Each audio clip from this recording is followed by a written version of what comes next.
రేవంత్ పాలనలో సంక్షేమ హాస్టళ్లలో విద్యార్థులకు పౌష్టికాహారం అందించడం లేదు. అంతేకాదు సమయానికి కూడా భోజనం పెట్టడం లేదు. భద్రాచలం మహాత్మా జ్యోతిరావు పూలే సంక్షేమ గురుకుల బాలికల హాస్టల్లో వేళకు మధ్యాహ్న భోజనం ప్రిపేర్ చేయలేదు. విషయం తెలిసిన వెంటనే పీడీఎస్యు మీడియా ప్రతినిధులు హాస్టల్ వద్దకొచ్చారు. ఎందుకు భోజనం పెట్టలేదని ప్రశ్నించగా ప్రిన్సిపల్ వార్డెన్ పొంతనలేని సమాధానం చెప్పారు. అప్పటప్పుడు ఉడకని అన్నం వడ్డీ పెట్టారు. విద్యార్థులకు భోజనం కూడా పెట్టలేని దుస్థితిలో రేవంత్ సర్కార్ ఉంది. మరోవైపు హాస్టల్ గేటు వద్ద మీడియా ప్రతినిధులు గంటన్నర పాటు వేచి చూశారు. గంటన్నర తర్వాత గేటు తీశారు.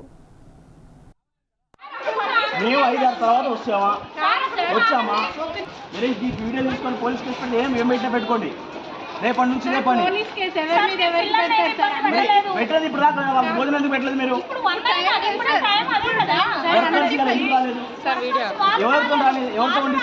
ఎవరితో తీస్తారు కదా, తినండి. అమ్మాయి తీస్తుంది కదా, తినండి, ఏం కాదు. నేను స్టూడెంట్ ఆర్గనైజేషన్, మీ క్యాంపస్ కాదు, ఇది మా క్యాంపస్. మా క్యాంపస్ ఇది, మా క్యాంపస్ ఇది. అరుచుకుంటేనండి మీడియా వచ్చి గంట సేపు బయట నిలబడతారా బయట?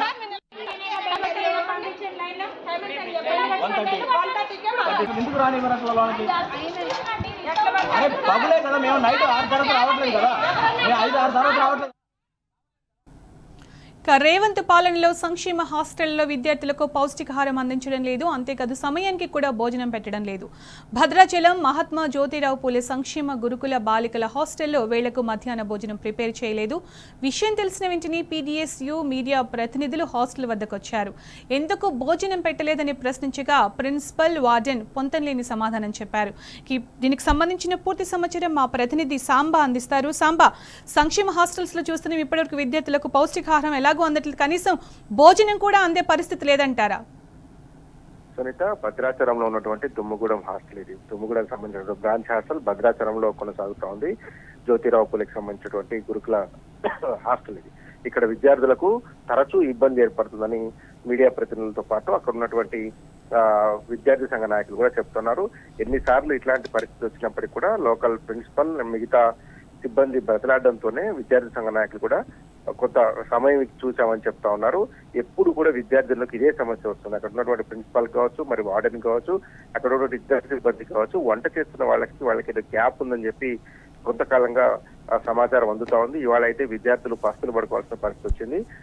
12 గంటల సమయం నుంచి 12-12:30 మధ్యలో మధ్యాహ్న భోజనం విద్యార్థులకు అందించాల్సినటువంటి నేపథ్యం ఉంది. ఎప్పుడు కూడా అట్లా భోజనం తీసుకొస్తారు. కానీ ఇవాళ 12:30 దాటిన తర్వాత కూడా భోజనం తీసుకురాలేదనేటువంటి సమాచారం అందుకున్నటువంటి సీనియర్స్ ప్రతినిధి అక్కడికి వెళ్లారు. భద్రాచలంలో ఉన్నటువంటి జగదీష్ కాలనీ దగ్గర ఉన్నటువంటి జ్యోతిరావు పూలే సంక్షేమ హాస్టల్కి వెళ్లి భోజనం పిల్లలకు ఎందుకు పెట్టలేదు, ఇప్పటి వరకు ఎందుకు భోజనం ప్రిపేర్ చేయలేనటువంటి అడిగేటువంటి ప్రయత్నం చేస్తే ఇది బాలికల కళాశాల, బాలికల పాఠశాల, మీరు లోపలికి రావడానికి వీలు లేదనేటువంటి సాకు చెప్పి పిల్లలకు అన్నం పెట్టారో లేదో కూడా తెలుసుకోకుండా అడ్డుకున్నారు. ఈ నేపథ్యంలోనే అక్కడికి విద్యార్థి సంఘ నాయకులు కూడా చేరుకున్నారు, ఇతర మీడియా ప్రతినిధులు కూడా చేరుకున్నారు. దాదాపు గంటన్నర పాటు మీడియా ప్రతినిధులను, విద్యార్థి సంఘ నాయకులను బయటే వెయిట్ చేయించారు.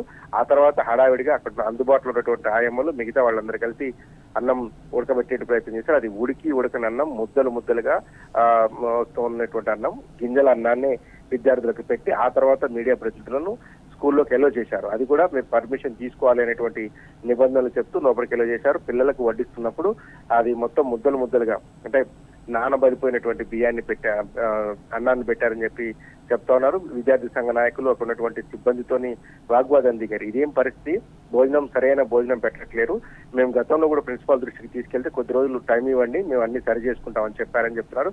ప్రధానంగా ఈ సమస్యకు కారణం ఏంటంటే అక్కడ ఉన్నటువంటి హాస్టల్ నిర్వాహకులకు సంబంధించినటువంటి సిబ్బందికి, ప్రిన్సిపల్ కావచ్చు, మిగతా వార్డెన్ కావచ్చు, మిగతా టీచర్లకు కావచ్చు, అక్కడ ఉన్నటువంటి వారికి ఆ వంట చేసేటువంటి వాళ్ళకి మధ్య ఏదో వివాదం ఉందని చెప్తున్నారు. గత కొంతకాలంగా ఇది రిపీటెడ్ గా జరుగుతున్న అంశమని విద్యార్థి సంఘాలు కూడా కొంత సమయం ఇచ్చాయి. ఇది సరి చేసుకొని విద్యార్థులకు సరైన భోజనం, సరైన సందర్భంలో నాణ్యమైన భోజనాన్ని, రుచికరమైన భోజనాన్ని అందించాలని విద్యార్థి సంఘాలు కూడా చెప్పినప్పటికీ కూడా ఇప్పటికీ అదే సీన్ రిపీట్ అవడంతో ఇవాళ మీడియా కూడా ఆ సంఘటన స్థలానికి వెళ్లి తెలుసుకునేటువంటి ప్రయత్నం చేశారు. ఇది బాలికల హాస్టల్ అని చెప్పడంతో మీడియా ప్రతినిధులు కూడా కొంత సంయమనం పాటించారు. ఎందుకంటే హాస్టల్ లోపలికి బాలికల హాస్టల్ లోపలికి వెళ్ళకూడదు కాబట్టి కొంచెం సమయం తీసుకొని అందరు కలిసి వెళ్ళినప్పుడు నేపథ్యంలో ఈ బండారం అంతా బయటపడింది. ఇప్పుడు కూడా దానికి సంబంధించినటువంటి సమస్యను సెటరేట్ చేయకుండా పొంతం లేని సాకులు చెప్తా ఉన్నారు. ఇదే విషయాన్ని ఐటీడీ పీఓ కూడా కంప్లైంట్ చేశారు, కలెక్టర్ కూడా కంప్లైంట్ చేశారు. తక్షణ చర్యలు తీసుకోవాలని కూడా విద్యార్థి సంఘ నాయకులు చెప్తున్నారు. అర్ధాకలతో విద్యార్థులు చదువుకోవాల్సిన పరిస్థితి ఏర్పడింది. Sunitha. Right Samba, thank you. నా పేరు శివప్రశాంత్, పీడిఎస్ భద్రాచలం బేరు కార్యదర్శి. ఈరోజు బీసీ గురుకుల సంబంధించినటువంటి గర్ల్స్ హాస్టల్లోనే భోజనం సమయంలో పెట్టకపోవడం, వర్కర్స్ 6 వర్కర్స్ సంబంధించిన ఇప్పటిదాకా రాకపోవడం, రైస్ మొత్తం ముద్దలుగా ఉండి రుచికరమైనటువంటి భోజనాన్ని ఈరోజు పెట్టకపోవడం, దాంతోపాటు ఇక్కడ ఉన్నటువంటి సంబంధించినటువంటి ప్రిన్సిపల్కి అట్లాగే సంబంధించినటువంటి వర్కర్కి సఖ్యత లేకపోవడం ఈ సమస్య తలెత్తుతూ ఉంది. గతంలో కూడా ఇదే సమస్యని తలెత్తినప్పుడు దానికి సంబంధించినటువంటి జిల్లా ఆఫీసర్ ప్రిన్సిపల్ అక్కడ ఉన్నటువంటి ఖమ్మం జిల్లా ఆఫీసర్ సంబంధించినటువంటి మేడం గారితో మాట్లాడడం జరిగింది. మాట్లాడినప్పుడు సమస్య పరిష్కారం చేస్తామని చెప్పేసి హామీ ఇచ్చారు. కానీ మళ్ళీ ఈ సమస్య తలెత్తుతూ ఉంది తప్ప ఈ సమస్య పరిష్కారం కావట్లేదు. రెండవది, ఇక్కడికి వచ్చినటువంటి మీడియాని అట్లాగే విద్యార్థి సంఘ సంబంధించిన నాయకులు మొత్తం కూడా ప్రిన్సిపల్ అడ్డుకోవడం అనేది జరిగింది. రూల్స్ అండ్ రెగ్యులేషన్స్ అని చెప్పేసి మరి మాట్లాడుతూ ఉన్నారు. కాబట్టి ఈ హాస్టల్లో ఏం జరిగినా సరే బయటికి సమస్యలన్నీ బయటికి పోకోకుండానే కావాలని చెప్పేసి ఎవరిని లోనికి రానికపోవడమే దీనికి ప్రధానమైనటువంటి కారణం. కాబట్టి దీనికి సంబంధించిన దాంట్లో ఐటీడీ పీఓ గారికి ఈ సమాచారం భద్రాచలం కేంద్రంగా ఉండడానికి సమాచారం ఇచ్చాము.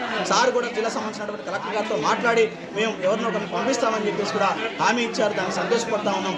దాంతోపాటు ఇక్కడ ఉన్నటువంటి సిబ్బంది పీడీ గారు ఎవరైతే ఉన్నారో వాళ్ళు మీడియాని అట్లాగే సంబంధించిన విద్యార్థి సంఘ నాయకులు కూడా వీడియోలు తీసి వాళ్ళకి సంబంధించిన వేధింపుకు పాల్పడే పరిస్థితి గురుకులంలో తీసుకొస్తా ఉన్నారు. కాబట్టి పూర్తి విచారణ చేసి అట్లాగే ప్రిన్సిపల్ని అట్లాగే సంబంధించినటువంటి పీడీని వెంటనే తక్షణం సస్పెండ్ చేయాలని చెప్పేసి విద్యార్థులకు నాణ్యమైన భోజనాలు సౌకర్యాలు కల్పించాలని చెప్పేసి పీడీఎస్ డిమాండ్ చేస్తాం.